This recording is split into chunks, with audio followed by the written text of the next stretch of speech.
4 दिन के अवकाश के बाद आज विधानसभा बजट सत्र की कार्यवाही शुरू हुई। प्रश्नकाल के बाद बजट सत्र पर 5 सदस्यों ने भाग लिया। बजट चर्चा में 34 सदस्यों ने भाग लिया। चर्चा के बाद आज मुख्यमंत्री जयराम ठाकुर ने जवाब दिया।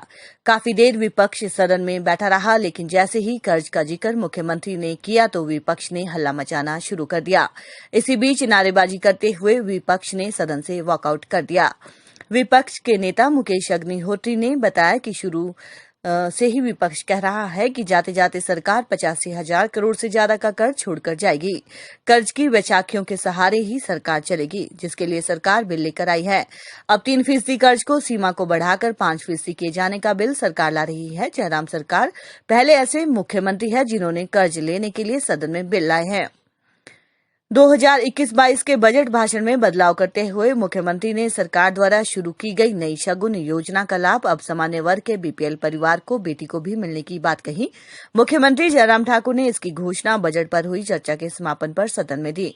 पहले इस योजना में सरकार ने SC, ST और OBC वर्ग की बेटियों के लिए ही घोषणा की थी। मुख्यमंत्री ने बजट पर चर्चा के समापन पर कहा कि बजट पर चर्चा के दौरान सत्ता पक्ष और विपक्ष के 34 सदस्यों ने भाग लिया है और विपक्ष ने केवल राजनीतिक मकसद की बातें की। सदन में बजट पर चर्चा के दौरान कही और सरकार पर केवल दोषारोपण लगाने का ही काम किया, जबकि सरकार ने बजट में हर वर्ग का ध्यान रखा है।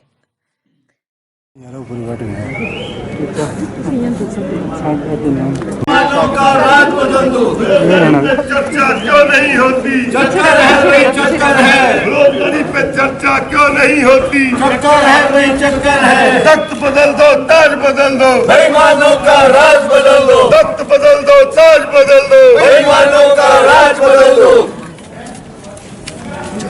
रोजगारी पर चक्कर है, रोजगारी पर चर्चा क्यों नहीं होती? चक्कर है भाई, चक्कर है। बजट पर चर्चा क्यों नहीं होती? चक्कर है भाई, चक्कर है। तो ये देवभूमि में हो क्या रहा है, ये सारे मसले हैं। लेकिन आज मुख्यमंत्री जी ने बहुत निराश किया। उम्मीद थी कि 4-5 दिन के गहन चिंतन के बाद, आत्मचिंतन के बाद मुख्यमंत्री एक नई स्टेटमेंट के साथ आएंगे, दिशा के साथ आएंगे, बजट को संशोधित करेंगे और कहेंगे कि मैं कर्मचारियों के लिए भी कर रहा हूं, मैं पेंशनरों के लिए भी कर रहा हूं, मैं भूतपूर्व सैनिकों के लिए भी कर रहा हूं, मैं किसानों के लिए भी कर रहा हूं, मैं पेंशनधारी जो जिनकी पेंशन नहीं बढ़ाई गई है उनके लिए कुछ कर रहा हूं। लेकिन किसी विशेष बात की नहीं, और तो और इतना ही कह देते, एक कट ऑफ डेट ही दे देते कि मैं जो है पंजाब पे कमीशन की रिपोर्ट लागू फलां डेट तक कर दूंगा। मैंने उसके लिए बजट का कहां से प्रावधान करना। आज की उपलब्धि सिर्फ यही है कि एक बजट जो इन्होंने पेश किया था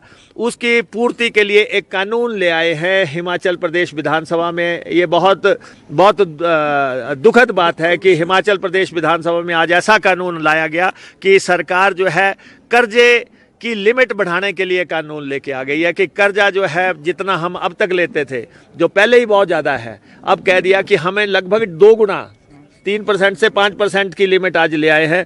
तो कि कर्जा हमें और लेने की विधानसभा इजाज़त दे और इसके हम भागीदार नहीं हो सकते।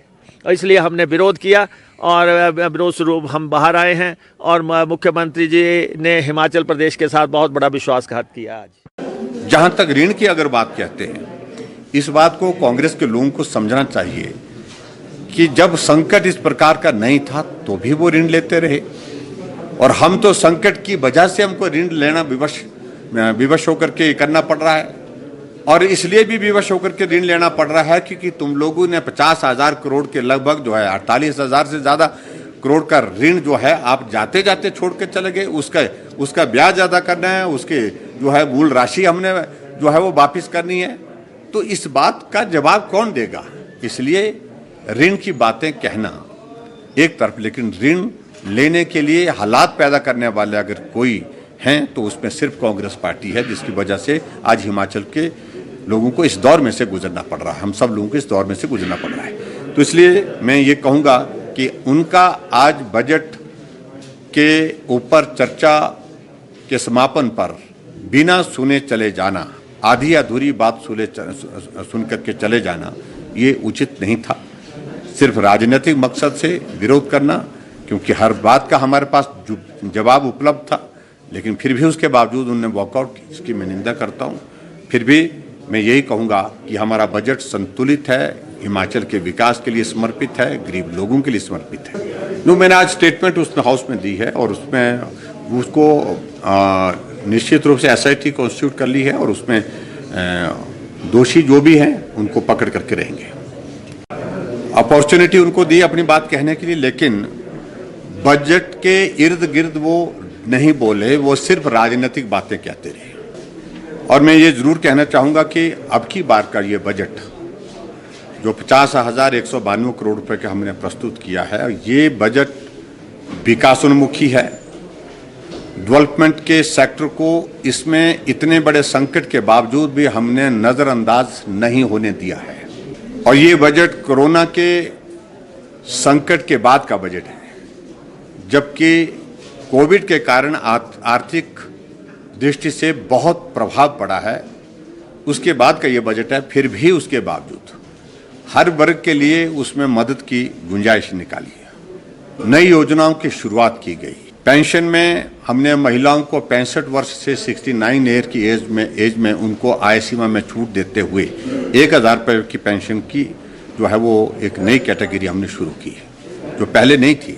शगुन योजना के अंतर्गत BPL फैमिलीज के परिवार की जो बेटियां हैं, चाहे वो शेड्यूल कास्ट है, शेड्यूल ट्राइब है, OBC है, और उसके साथ आज हमने घोषणा की कि जनरल कैटेगरी की भी जो बेटियां हैं जो BPL फैमिली से हैं, उनकी शादी पर भी 31,000 शगुन हम सरकार की ओर से देंगे। ये बहुत बड़ी एक ऐसी मदद है उन बेटियों के लिए जो गरीब हैं, जो अपना घर छोड़ करके, परिवार छोड़ करके दूसरे परिवार में जाती हैं। उनके लिए एक बहुत बड़ा एक हमारी ओर से एक सहयोग की दृष्टि से एक बात है।